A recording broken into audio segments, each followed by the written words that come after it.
At the restaurant, Sloane, the eldest daughter of my adoptive parents, looked at me and said, "Oh, Alara, I didn't know you were coming." A few people chuckled. Others pretended not to hear. Later, when a bill for over $2,800 arrived, pushed it toward me as if it had already been decided. I paid it with my business credit card, even though my hands were shaking. Then my grandmother stood up and said, "Enough. I am no longer going to pretend. I don't see what's happening. My name is Alara Kensington, and I was 27 years old when everything I had endured finally came to light. I lived in New York, in a tiny apartment in Astoria, Queens, and I ran a freelance graphic design business that was barely starting to sustain itself. It wasn't a massive agency. It was just me, a laptop that desperately needed replacing, and various commissioned gigs that, with luck and a lot of hustle, were slowly turning into regular clients. I don't remember much about my biological parents. They died in a highway crash when I was 5. After that, what stuck with me the most was a funeral, home with harsh fluorescent lights, a black dress that was too big for me, and adults speaking in hushed tones, as if I didn't understand anything. My parents had close friends, Valerie Sterling and Alistair Kensington. After the accident, they initially took me in as my legal guardians. Later, when everything was formalized, they adopted me. They changed my paperwork, and from then on, I carried the Kensington last name. At the time, I felt lucky. I wasn't going to be sent off to live with strangers. They had 2 children of their own, Sloane, who was 10 at the time, and Callum, who was 8. I thought, somehow, I was getting a family back, but things quickly settled into a different reality. Sloane had the largest bedroom with brand new furniture and a pristine white desk. I was given the room at the end of the hall, the draftiest one, where a twin bed barely fit. Sloane always had new clothes for school. I wore whatever. She outgrew. Callum got a brand new mountain bike. I never had anything close to it. When I was 7, I asked Valerie why I couldn't get a new pair of shoes like Sloane's. She looked at me with exhaustion, as if my question were a profound sign of disrespect. "You should be grateful," she told me. "We gave you a roof over your head when no one else wanted to take responsibility for you." That phrase stuck with me. Not because it was the only one, but because it was the first time I truly understood my place in that house. I learned to ask for very little, and when something hurt, I also learned to stay quiet. Sloane was the hardest on me. She was 5 years older and knew exactly how to wield that power. At the dinner table, she would ask why I had to sit with them. Callum wasn't as loud about it, but he cut deep too, whenever he had friends over. He'd tell them his parents only adopted me out of pity, acting as if I couldn't hear him from the hallway. The only person who treated me differently was my grandmother, Eleanor. Her name was Eleanor Sterling, and she was Valerie's mother. The family always addressed her with a certain reverence, but she let me call her Grandma. She was a serious, brilliant woman, the kind who didn't need to raise her voice to command a room. Decades ago, she had founded a pharmaceutical group. Back when people didn't expect to see a woman at the helm of a company like that, she had thrived, yet she never flaunted her wealth. Every time she saw me, she brought me something, a book, watercolors, a beautiful sketchbook. Once, she gave me a simple gold chain and told me, "Don't let them make you feel small, Alara." I was young, but I knew she wasn't just talking about the necklace. School also highlighted the divide. Sloane and Callum went to expensive private academies. I went to the local public school down the street. If they needed private tutors, it was paid for. When I asked for art supplies, Valerie told me to make do with what we had. When I finished high school, Alistair sat me down in the living room and told me to be realistic. "We can't afford a private university for everyone," he said, even though they had already paid for Sloane's and were currently paying for Callum's. "You're smart, I'm sure you can find a more accessible option." I enrolled in a state university and worked the whole time, first at a print shop, then designing menus, flyers, invitations, and simple logos. I was constantly exhausted, but I graduated.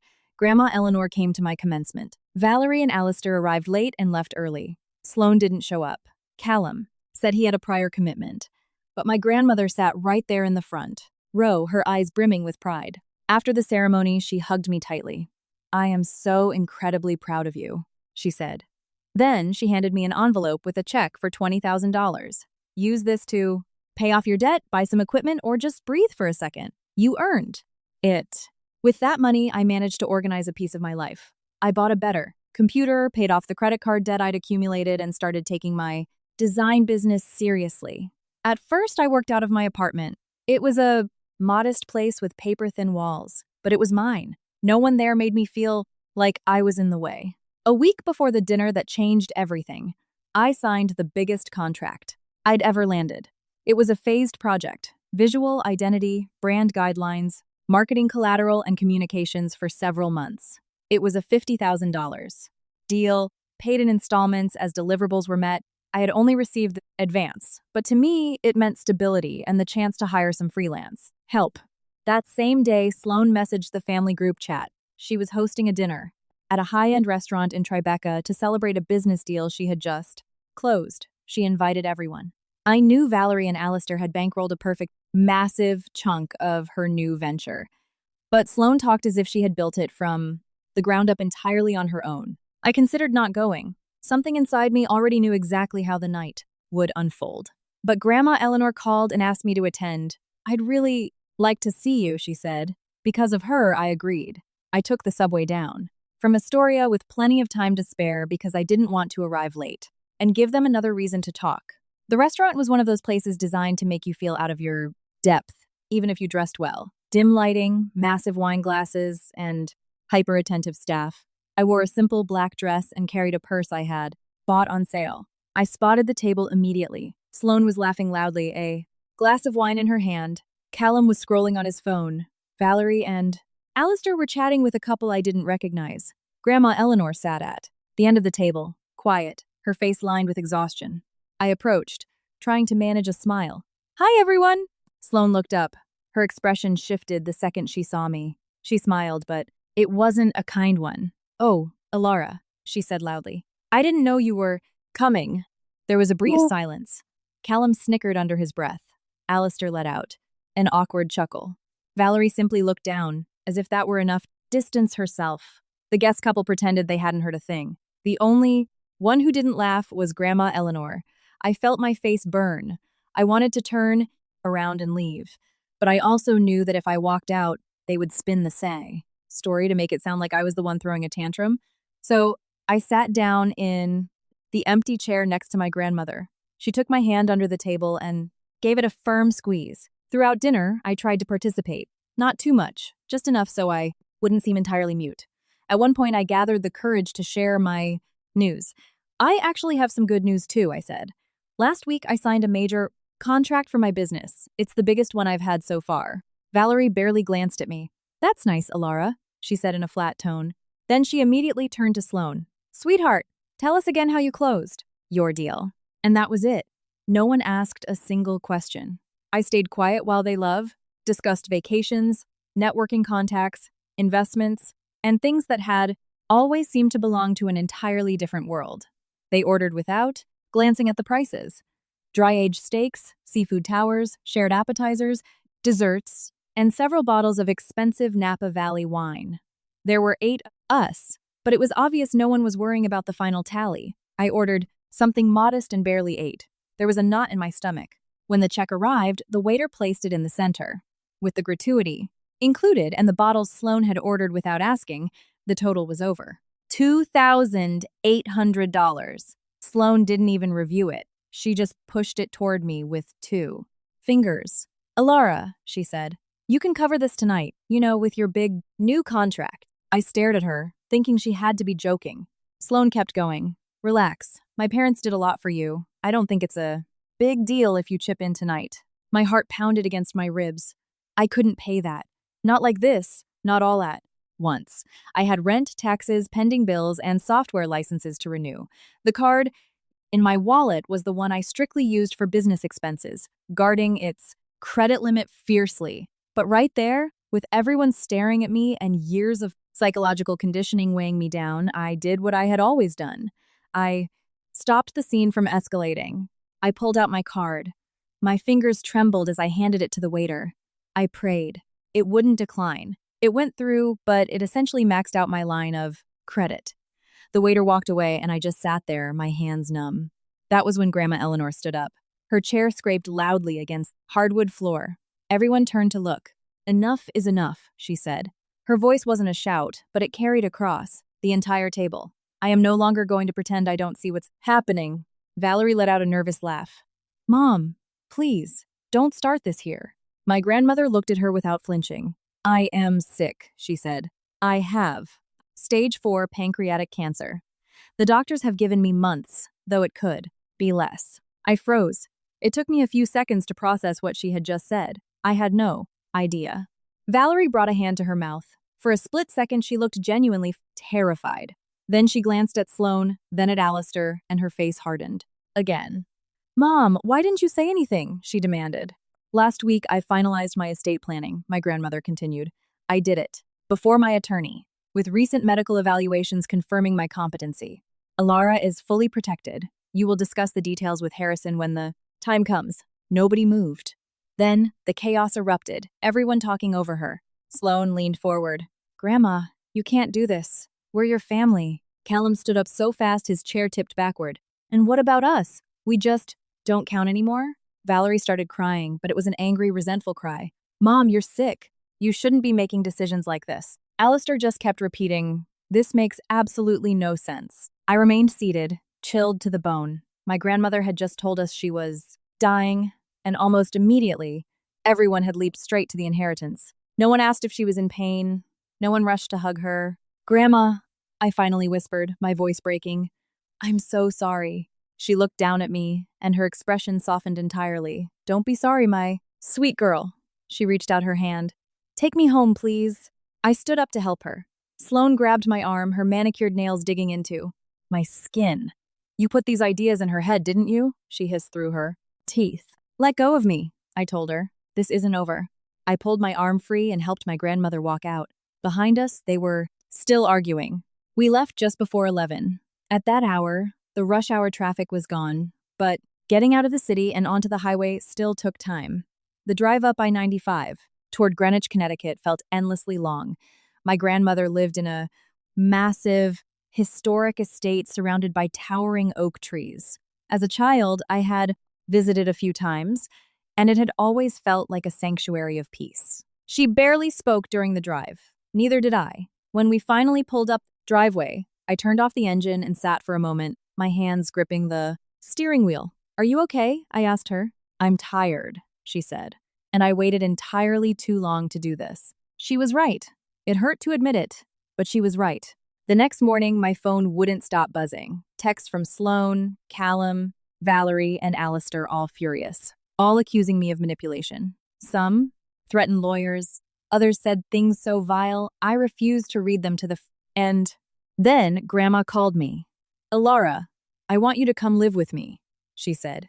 I don't have much time left, and I want to spend it with you. If you want to, of course. I didn't break my lease that day. I just packed a suitcase with my clothes, documents, my laptop, and some books. By that afternoon, I was unpacking in one of the guest suites. It was hard to wrap my head around the fact that this could also be my home. When I came downstairs, there was a man waiting for us in the parlor. He looked to be in his 50s and wore a sharp, dark suit. Alara, this is Harrison Linfield, my grandmother said. He is my estate attorney. I need you to listen to everything very carefully. Harrison shook my hand with grave professionalism, opened his briefcase, and pulled out a stack of documents. Not all of this is liquid capital, he began. There are accounts, investments, real estate, stock portfolios, and the controlling shares in the pharmaceutical group.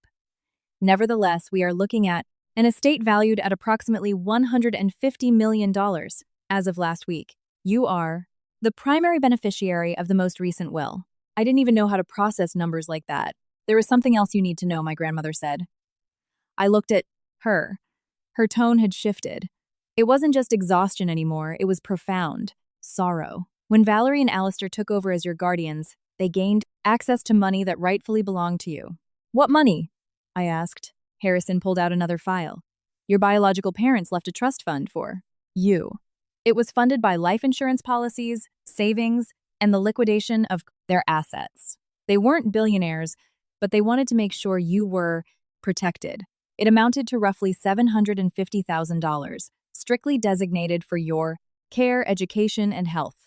Valerie and Alistair, as your legal guardians, had the authority to request disbursements from the trustee on your behalf, provided they justified the expenses. A cold wave washed over me. What happened to the money? I asked, though apart. of me already knew the answer. They justified the withdrawals as your living expenses or general household costs, Harrison explained. But the vast majority of the receipts do not align. We've tracked withdrawals that directly funded luxury vacations, Alistair's, vehicles, Sloan and Callum's private school tuitions, credit card bills, and personal lifestyle expenses. Very, very little of it actually went to you. I couldn't breathe. I thought about my hand-me-down shoes, the crowded public, school, the student loans I was currently drowning in. I thought about my parents, trying to protect me from beyond the grave. And I thought about Valerie, looking me in the eye and telling me I needed to be grateful. I started suspecting this 2 years ago, Grandma said, but it took me a long time to accept it. I failed you too, Alara. I saw things and chose to believe. They weren't as bad as they looked. I will never forgive myself for that. I didn't know what to say. Since then, Harrison and I have been quietly compiling bank statements, trust, withdrawal requests, receipts, wire transfers, and tuition invoices, she continued. This morning, a civil lawsuit was filed. We are also preparing a criminal complaint with the original withdrawn amount, inflation adjustments, compounded interest, and lost capital gains. The claim for restitution exceeds $2.2 million, but the forensic accountants will determine the exact figure. I had never wanted to fight over money. I couldn't even conceptualize those kinds of figures, but I also couldn't keep walking through life acting like nothing had been stolen from me. For the first time ever, I said yes, I told them to proceed. The following days were utter chaos. Sloan posted vague, aggressive rants on social media, implying I had brainwashed a sick elderly woman. A few digital gossip blogs picked up the story, driven more by the scandalous nature of it than any real interest in the truth. I stayed off the internet. I remained at the estate, accompanying my grandmother to her medical consultations. A palliative care nurse came in the mornings, and Harrison helped us coordinate hospice care at home. In the afternoons, I worked on my design business, pushing forward on the contract I had just signed. I ended up hiring a freelance designer to help me so I wouldn't let my client down. One afternoon, Harrison called. They hired a private investigator, he warned me. They are looking for absolutely anything they can use to discredit you. They are also preparing to argue that Eleanor lacked the mental capacity to sign any legal documents.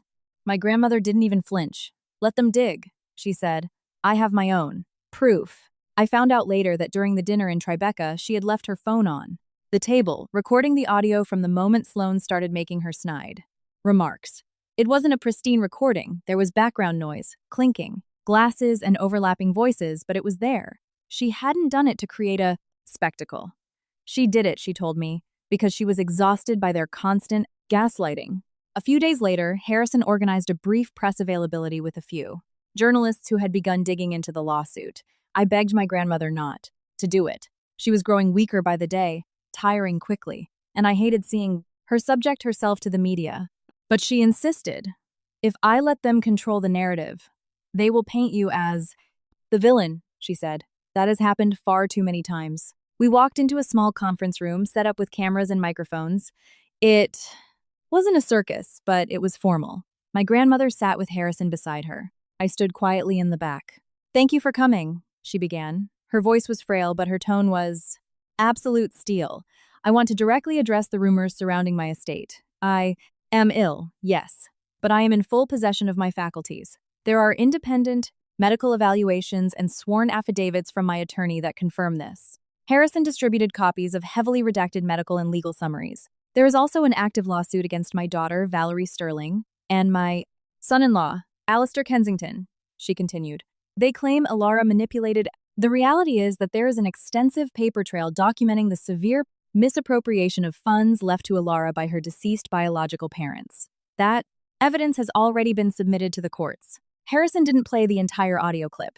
He explained it was part of the legal discovery and provided a partial transcript. It showed Sloane's remarks, the mocking laughter, and the exact moment she pushed a $2,800 bill onto me.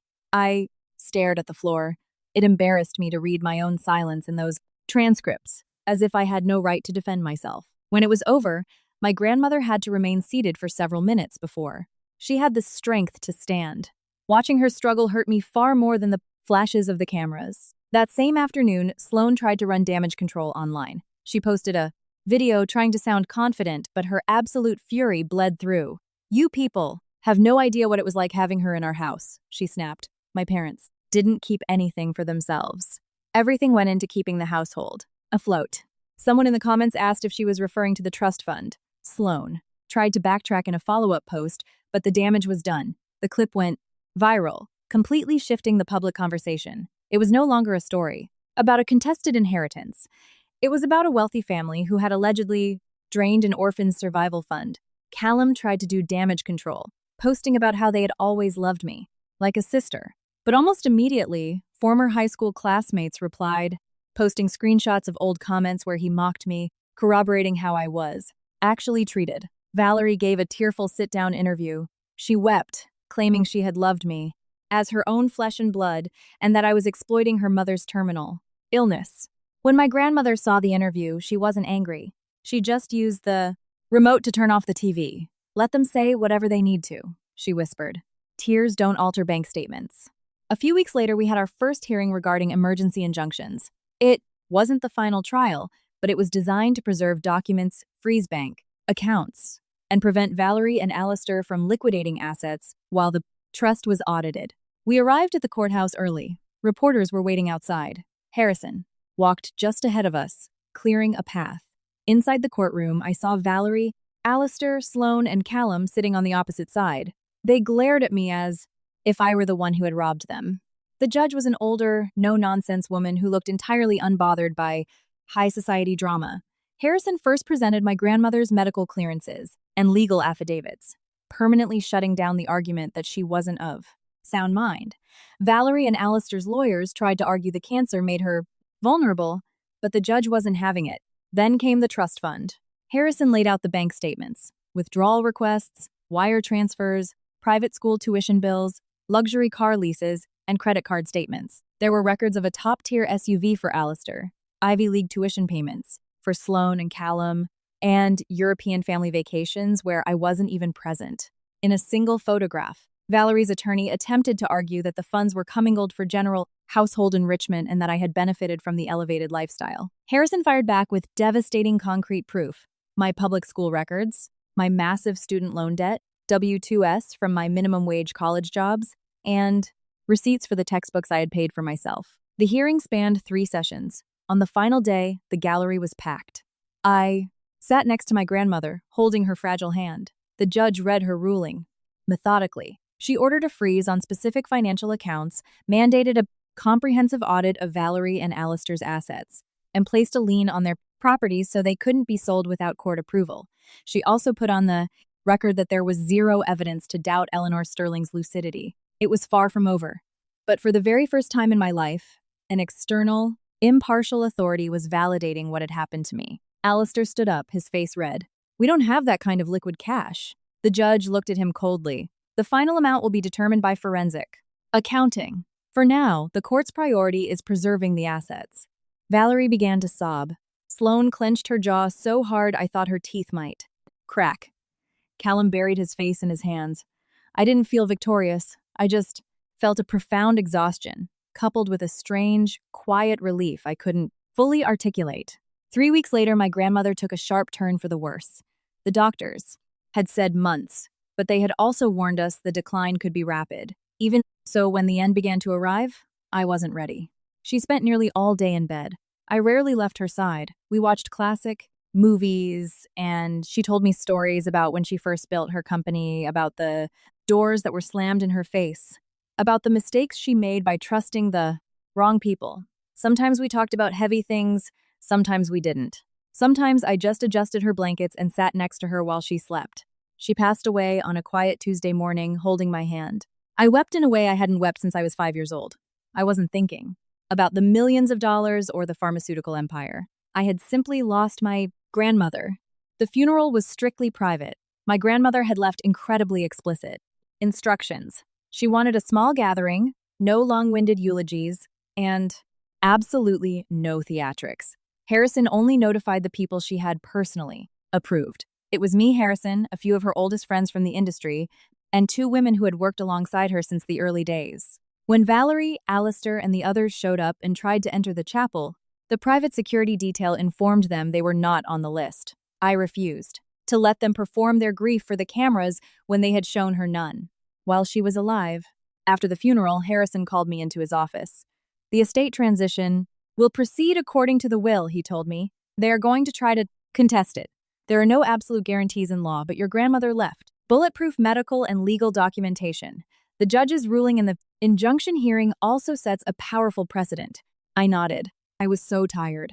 What do you want to do now? He asked. I didn't even have to think about it. I want to start a foundation, I said.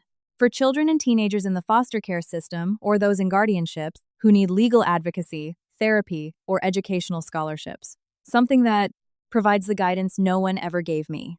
I named it the Eleanor Sterling Foundation. It felt right. I didn't want her legacy to just exist on corporate letterheads. I wanted her name to actively protect people. I didn't build it alone. I hired experienced attorneys, trauma therapists, and veteran social workers. Harrison helped me structure the legal framework. In the beginning, we took on a small number of cases, ensuring we never promised more than we could deliver. Meanwhile, Valerie and Alistair began to lose control of their lives, piece by piece. It didn't happen overnight. First, they sold the luxury cars. Then, house went on the market. That was followed by more court summons, asset seizures, and the uncovering of massive debts they could no longer hide. As the months passed, the forensic audits confirmed almost the entirety of embezzlement. The court ordered restitution of roughly $2.2 million, though the appeals and settlements dragged on. The criminal side moved slower. Eventually, Alistair took a plea deal to avoid a longer sentence. He was given 3 years in federal prison, with further financial penalties pending. Valerie avoided jail time, but was legally bound to crippling restitution schedules and probation. Callum was cut off entirely. Harrison tracked down large wire transfers he had received as an adult, which pulled him into the legal mess. He had to find an entry-level job and assume the massive credit card debt his parents used to blindly pay off for him. Sloane lost her startup. The investors pulled out. Not everyone abandoned her immediately, but the leaked audio, her viral meltdown, and her toxic reputation made her a liability. Her marriage fell apart shortly after. I don't know if the lawsuit was the catalyst or if the cracks were already there. I just heard through the grapevine that they filed for divorce. A year passed since that dinner in Tribeca. Sometimes it felt like an entire lifetime had happened since then. Other times, it felt like it was just last week. I threw myself into the work. The Eleanor Sterling Foundation scaled faster than I had anticipated, but we were meticulous about our growth.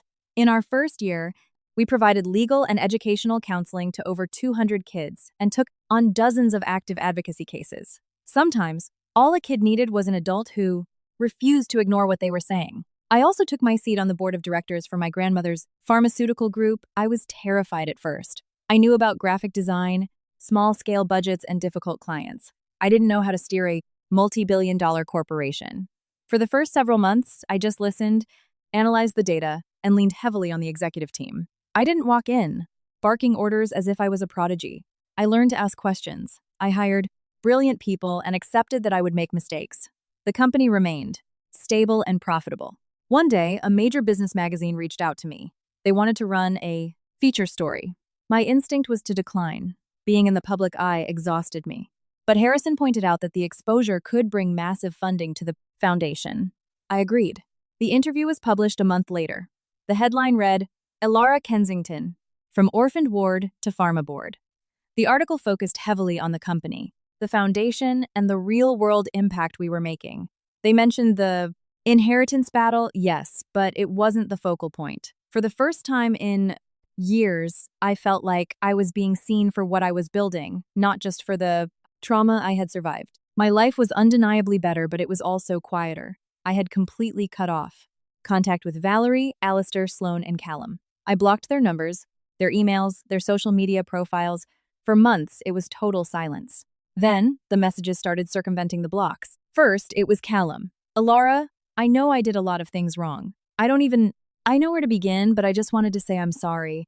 I read it twice. I didn't reply. Then Sloane, I don't have the right to ask you for anything. I'm writing anyway. Because I don't know what else to do. I lost everything, and I know I brought it on myself. I didn't reply to her either. Valerie managed to send a massive, rambling email from a new address. She wrote that she knew she had made terrible mistakes, but that she had been my mother. in her own way. She said she wasn't asking me to forget, but that I couldn't just lock out the woman who raised me. She pointed out that Alistair was in prison and she was all alone. I read it once, then sent it to the trash folder. Alistair wrote me a letter from a federal correctional facility, 5 pages of apologies heavily padded with excuses. He ended it by asking for financial help, to hire a new appellate lawyer to reduce his sentence. I threw the letter in the ped. Garbage. They still didn't understand. After a lifetime of making me feel like a burden, they genuinely believed a few typed apologies could reset the board. They thought I owed them grace because I grew up under their roof, because they had spent years conditioning me to believe I was indebted to them simply for existing in their space. But sharing an address hadn't made them love me. The only person who ever made me feel like I had a home was my grandmother. One afternoon, I was reviewing intake applications for the foundation when I saw a familiar name, Sloane Kensington. It wasn't an application that fit our criteria. It was a message sent to the general intake portal, asking for direct financial assistance. She wrote that she was living in a tiny studio, working retail, that she was truly sorry, and that she desperately needed a second chance. I stared at that email for a long time. A small part of me considered cutting to her a check just to prove I wasn't like her, but then I remembered the dinner in Tribeca. I remembered her voice echoing, "I didn't know you were coming." I remembered the hand-me-down clothes, the constant belittling, the years of feeling like I had to apologize for taking up oxygen. I remembered her laughing as she forced me to pay a bill that would bankrupt me. The foundation was built for vulnerable children and teens who had no one to fight for them. It was not a bailout fund for an adult looking for yet another way to extract money from me. I had my staff send back a standard, boilerplate reply. The applicant does not meet the criteria for assistance. Then, I moved on to the next file. They tried to cross the boundary a few more times.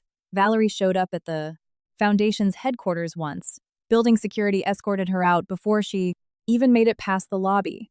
Callum tried to connect with me on LinkedIn. I blocked him there too. Sloane had a mutual acquaintance pass along a message, asking for just 5 minutes of my time. The answer was always no. It wasn't just about that one dinner or that one bill, it was the systematic way they had eroded my spirit for 2 decades. They constantly reminded me of my place, stole my future to fund their luxury, treated me like a parasite, and smiled while doing it. I was done carrying that weight for them. Alistair remained in prison. Valerie was forced to work a grueling job and live in a fraction of her former reality. Callum was still paying off the debt he inherited from his own lifestyle. Sloane had lost her company, her status, and the effortless life she loved to flaunt. I lived in the estate my grandmother left me. I helped run her empire, and I led a foundation that was finally finding its footing. I didn't revel in their downfall. I felt no joy in it.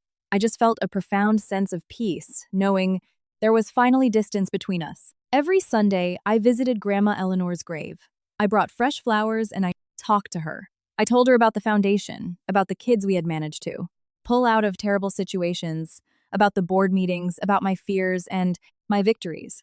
Sometimes I cried. Sometimes I just sat there in the quiet. One crisp autumn morning, as I was arranging a bouquet of white hydrangeas, spoke softly into the wind. "I miss you, Grandma, but I'm okay. Some days are. Still hard, but I am okay. I'm trying to do something beautiful with what you gave me." The sun was bright. The old oak trees swayed gently in the breeze. I liked to imagine she could hear me.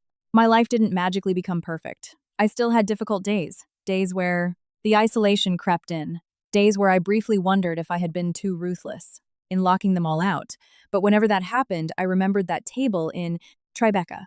I remembered the leather-bound checkbook sitting in front of me, my grandmother's frail hand gripping mine, and the way they all began screaming about money the very second she announced she was dying. For years, I was conditioned to believe that gratitude meant suffering in silence.